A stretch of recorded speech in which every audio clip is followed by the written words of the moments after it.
Coucou, aujourd'hui je voudrais te faire une nouvelle vidéo et c'est une vidéo du livre de Tout sur moi que tu connais parce que je t'en ai déjà parlé plein de fois. Le principe de ce livre, c'est qu'il me pose plein de questions personnelles qui tournent autour de moi-même et ça me permet en fait de faire connaissance avec toi, de faire connaissance avec moi et puis que tu as un support de questions que tu peux toi-même réutiliser et puis surtout tu peux répondre aux questions dans les commentaires et c'est vachement cool pour moi de te connaître.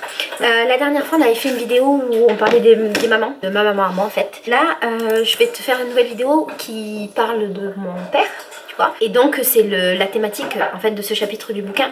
Comme j'ai pas le bouquin avec moi et que je suis en vadrouille, tu le vois, je suis en vadrouille, qu'il y a un chien qui est en train de manger bruyamment à côté de moi. Tu le vois? Il est bon ton manger? Ouais, il a l'air heureux. J'ai une copine trop gentille de Facebook qui m'a envoyé les questions sur mon ordinateur, donc faut que tu saches, ça va être très difficile pour moi de te répondre aux questions parce que j'ai un rapport particulier avec mon père que tu verras sans doute dans mes réponses et que c'est un sujet que je n'aime pas aborder, mais je me suis dit qu'en fait c'était pas grave et que j'allais l'aborder quand même avec toi, même si c'est très difficile pour moi. Voilà, c'est je partage beaucoup de choses et il y a des choses qui pour moi sont hyper intimes et autant avec ma mère c'était moins intime de le partager, mais autant comme je partage pas grand chose avec mon père et qu'on se voit pas souvent et qu'on n'a pas une relation voilà, bah, ça me paraît voilà. Du coup, la première question est: quel est le nom complet de votre père? Mon père s'appelle Philippe Birbe, comme mon maman. Quelle est sa date de naissance? Je crois qu'il est né le 7 juin 60 quelque chose, mais je saurais pas te dire, je m'en souviens plus. Quelles sont les origines de mon père? Mon père est français, c'est un blond aux yeux bleus, très très français, et je crois pas qu'il ait d'origine particulière. Quelle a été sa profession? Alors mon père toute sa vie il a été maçon, il avait sa société, et je me souviens qu'en fait quand j'étais petite, j'étais hyper fière, très fière de dire que mon père, c'est lui qui avait fait les trottoirs de Lyon, parce que mon père est lyonnais. Et lui chaque fois en fait il marronnait quand je disais ça parce que genre il était maçon, il avait sa société, il faisait des belles maisons, il travaillait pour la mairie de Lyon et donc il faisait des beaux chantiers et tout. Et moi le truc en tant que petite fille qui me marquait le plus, c'était le fait que mon père il avait refait tel trottoir ou tel rond-point. Pour moi c'était fou. Je sais c'est bizarre mais pour moi c'était fou qu'il ait refait ça. Comment s'appelle la mère de votre père? Je sais pas. Je sais plus. Alors je suis absolument pas proche de ma grand-mère ni de mon grand-père. Je crois qu'il est mort en fait, je sais plus. Ah, je crois qu'il est mort. Oh, c'est horrible. Non mais je te jure la vérité, je sais pas. J'ai pas vu ma grand-mère depuis que j'étais petite, j'ai 33 ans. Je l'invite à mon mariage, elle est pas venue. Je pense qu'elle m'aime pas. Et en fait en gros quand j'étais petite elle m'aimait pas trop parce que moi j'étais un peu basanée, que du coup c'était pas trop son délire. Donc on n'a jamais été proches. Et c'est pas quelqu'un d'affectueux ou quelqu'un de... Non, même pas trop en fait.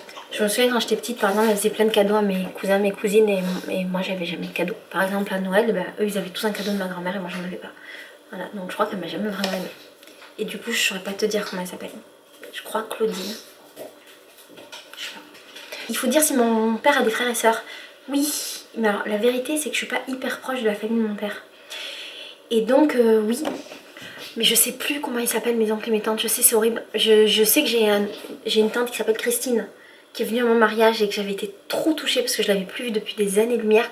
Et elle s'est déplacée avec mon oncle et avec mes cousins, mes cousins, que je connaissais pas, que j'avais jamais rencontrés. J'ai une tante que je voyais quand j'étais petite mais que j'ai plus vue depuis des années. Et les autres, je suis désolée, je m'en souviens plus. Je sais pas en fait, je saurais pas dire, peut-être 3 ou 4. Votre père est toujours marié avec votre mère ou une autre femme? Non, mes parents ont divorcé quand j'avais 3 ans. J'ai aucun souvenir de mon père et ma mère ensemble. Et comme je te disais dans la vidéo sur ma mère, mes parents se sont jamais reparlés après. Et je les ai vus se parler pour la première fois que lors de mon mariage, il y a quelques années. Et en fait, j'ai aucun souvenir d'eux ensemble. Voilà. Et il est marié depuis 26 ans, je crois, avec ma belle-mère. Quelle autre profession votre père... Tout à l'heure, en fait, la question de la profession, c'était la profession de ma grand-mère, mais je me suis trompée. En fait, j'en ai aucune idée. Quelles autres professions votre père a-t-il exercé? Et bien en fait depuis quelques années il est plus maçon parce que maintenant il est pas trop vieux mais un peu tu vois. Mais moyen vieux, je crois qu'il a 50 ans et quelques. Et en fait il s'est fait très mal au dos parce qu'il a été maçon toute sa vie. Et maintenant je sais qu'il est comme concierge dans un lycée je crois ou un établissement, dans une école de quelque chose. Et c'est le monsieur qui répare tout. En fait tu sais genre quand il y a une lampe qui marche plus ou quand il faut changer une poignée ou changer une serrure, bah, c'est lui qu'on appelle. Voilà, c'est ce que je sais de son travail mais j'en sais pas plus. À quoi ressemblez-vous à votre père? Et ben alors je lui ressemble beaucoup physiquement. En fait c'est drôle parce que j'ai dit la même chose de ma mère. Je le ressens beaucoup dans le sens où ma mère a les yeux verts et moi j'ai les yeux bleus, donc j'ai les yeux de mon père. J'ai les cheveux clairs comme lui, ma mère a les cheveux noirs et lui il est blond, donc j'ai eu un remix. Sur le corps aussi je pense que j'ai pris lui parce que mon père est très mince. Il est resté très mince toute sa vie, il est encore. C'était quelqu'un de très sportif et de très musclé. J'ai des souvenirs de mon père qui avait 40 ans, toujours des super abdos de jeune garçon. Il a fait longtemps très jeune et je pense que ça aussi ça joue. Ma mère aussi fait hyper jeune. T'as dû voir la vidéo, c'est choquant. Mais voilà, physiquement on se ressemble pour ça. Je crois que c'est tout. Je me regarde là. Je sais pas, je crois que je ressemble vraiment à ma mère. Ah, peut-être qu'il parlait du caractère. Mon père, c'est quelqu'un qui est pas hyper affirmé, qui dit pas beaucoup les choses et qui dit pas beaucoup ce qu'il pense, contrairement à ma mère. Et je pense que j'ai tiré ça de lui. C'est quelqu'un de fondamentalement gentil. Mais voilà, il dit pas forcément ce qu'il pense. Et je suis un peu comme ça. Moi, je dis pas ça. Enfin, il va jamais te dire si ça va ou si ça va pas. Il parle pas beaucoup aussi, mais ça, je l'ai pas du tout hérité de lui. Moi, je suis une blablateuse et ça, je l'ai hérité de ma mère. En quoi êtes-vous différent de votre père? Je suis une blablateuse. J'ai beaucoup ma culture arabe que je partage pas avec mon père. Tu sais, ma mère est algérienne et du coup j'ai été élevée comme une arabe et puis j'ai été élevée comme ma mère. Et je sais que culturellement et dans les valeurs il y a beaucoup de choses qu'on partage pas. Parce que moi fondamentalement je suis une arabe et je suis hyper fière de ma double culture. Et plus je grandis et plus je suis fière et pas que je le revendique mais voilà ça fait vraiment partie de moi, c'est ancré. Et donc voilà on est très différents par rapport à ça. Quel est le meilleur conseil que votre père vous a donné? Alors il m'a pas donné de... Je me souviens pas d'un conseil particulier qui m'est donné, mais je saurais pas te dire. Je pense que mon père aussi il m'a appris à me détacher aussi de ce côté culturel, tu vois. Enfin chez les arabes il y a beaucoup de tabous sur certains trucs et mon père les a pas forcément. Et du coup d'avoir eu la chance de voir les deux, ça m'a beaucoup aidé. Ça m'a apporté une certaine ouverture d'esprit. En fait moi je passais pendant très longtemps, je passais toutes mes grandes vacances chez mon père et mes vacances de Noël chez lui et des fois d'autres vacances. Et donc voilà, j'étais confrontée aussi à cette vie-là qui n'était pas la mienne, tu vois, la vie dans une famille française classique, tu vois, alors que chez moi, j'étais dans une famille d'arabes. Et ça m'a apporté beaucoup d'ouverture d'esprit, de voir la vie différemment. Enfin, sur des trucs bêtes, tu vois, par exemple, pour moi, c'était hyper bizarre de m'asseoir sur les genoux de mon père. Je l'ai quasiment jamais fait d'ailleurs, parce que chez nous, ça se fait pas trop, tu vois. Il y a beaucoup de pudeur à ce niveau-là dans les rapports filles-pères. Et donc lui il voulait que je m'assoie sur ses genoux, tu vois, c'est normal. Il aimait beaucoup me coiffer les cheveux, il aimait s'occuper de moi sur plein de trucs. Et alors que peut-être que dans des familles d'autres cultures ça se fait pas. Et donc voilà, j'avais cette vision là du monde que j'avais pas chez moi. Qu'est-ce que votre père vous a appris à faire? Mon père il m'a appris à compter l'argent. C'est ouf, en fait il avait une boîte en fer. Et dans cette boîte en fer il y avait tous ses centimes. Et chaque fois que je venais il me donnait cette boîte en fer. Et ah putain je sais ce qu'il m'a appris. Je sais ce qu'il m'a appris. Il me donnait cette boîte en fer et en gros il me demandait de faire des tas et de compter l'argent et il faisait. Et deuxième truc qui est assez ouf, mon père m'a appris à mettre des collants. C'est trop con, mais c'est lui qui m'a appris comment il fallait faire, de les mettre comme ça à l'ampoule et de rentrer mon pied d'un coup plutôt que de rentrer mon pied et tirer le collant. Voilà, c'est mon père qui m'a appris ça. Il m'a appris à faire des couettes aussi. Dans le conseil que mon père m'a donné aussi, merde j'ai oublié. Oh merde.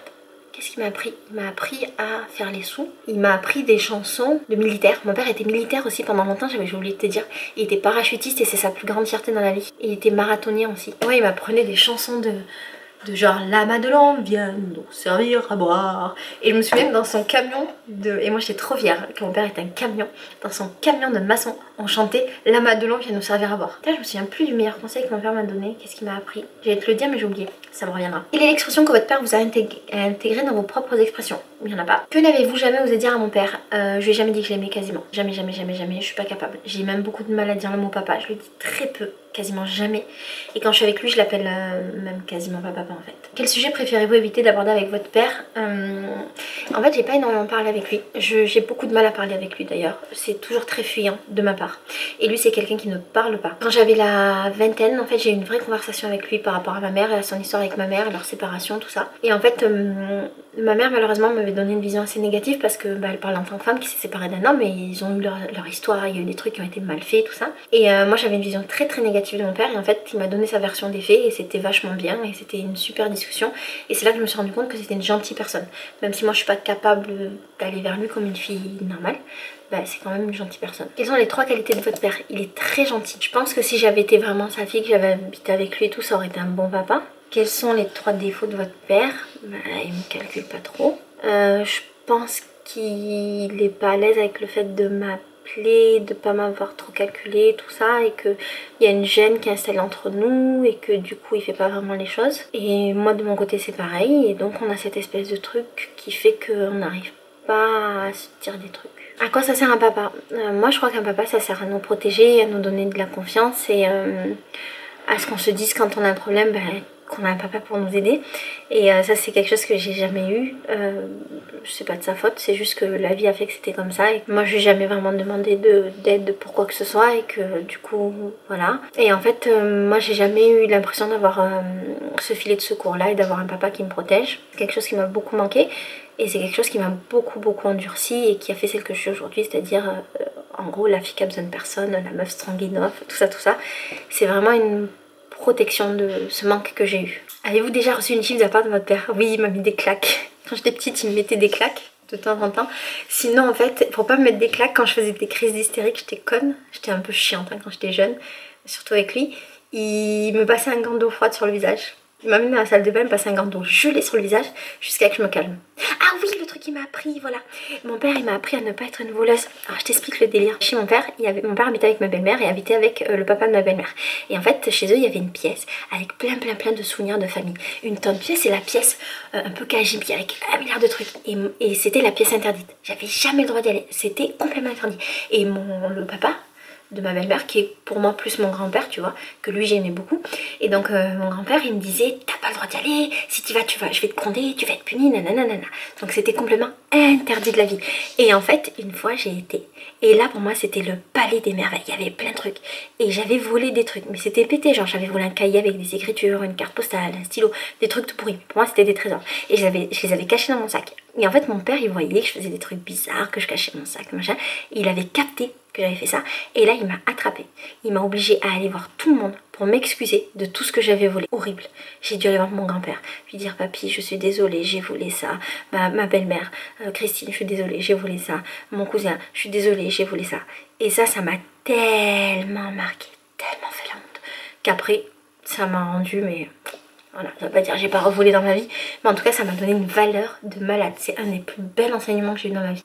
Pour la claque, lui avez-vous pardonné? Oui, je lui pardonne toutes ces claques, j'étais insupportable, j'étais vraiment une chieuse. Quels sont les 5 derniers cadeaux que vous ayez fait à votre père? J'ai pas le souvenir de leur avoir fait des cadeaux. Je suis vraiment désolée, je crois que je lui ai offert une ceinture et une cravate, truc pété. J'ai aucun souvenir de cadeaux. Je crois pas lui en avoir fait. Le jour où votre père partira, quel objet lui appartenant aimeriez-vous récupérer pour vous rappeler de lui? Je pense à la boîte à sous. J'aimerais beaucoup, je crois qu'il l'a encore. C'était une boîte militaire. Elle, j'aimerais bien. Qu'est-ce que votre père continue à vouloir vous empêcher de faire en vous disant laisse, je vais faire? Rien. On se voit pas assez pour ça. Quand avez-vous rendu votre père fier de vous pour la dernière fois? J'en ai aucune idée. Parce qu'en fait, j'ai pas le souvenir qu'il m'ait dit qu'il était fier de moi. Je me souviens par contre qu'il a beaucoup regretté le fait que j'arrête mes études et qu'il a eu du mal à comprendre mon choix quand j'ai arrêté mon master pour ouvrir ma société. Je me souviens que j'étais hyper fière de lui dire que j'avais ma société, qu'elle s'appelait Birbe Personnalisation, donc c'était le nom familial et tout, mais qu'il n'avait pas eu spécialement de réaction, parce qu'il n'est pas expressif. Et non, je me souviens pas de l'avoir rendu fière en fait. Comment votre père vous appelait-il quand vous étiez petite? J'en ai aucune idée. Je sais qu'à un moment donné, je vivais avec lui, que j'ai vécu avec lui peut-être 1 an quand j'étais petite, parce que ma mère était très malade à l'époque. Mais je me souviens qu'on regardait une série avec des mecs qui arrachent leur peau et qui se transforment en lézards. Je sais pas du tout comment ça s'appelle. Aucun souvenir d'autre de comment il m'appelait. Ah, je me souviens que ma grand-mère, elle s'occupait de moi aussi quand j'étais petite, mais elle m'aimait peut-être à cette époque. Qu'est-ce que votre père vous dit souvent? Rien. Il me dit rien souvent. Voilà, bon, je t'ai dit tous les trucs de mon père.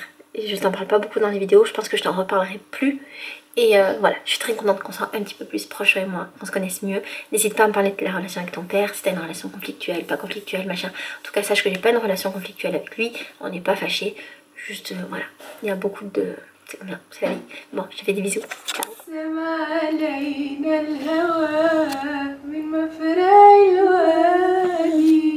يا هوى دخل الهوى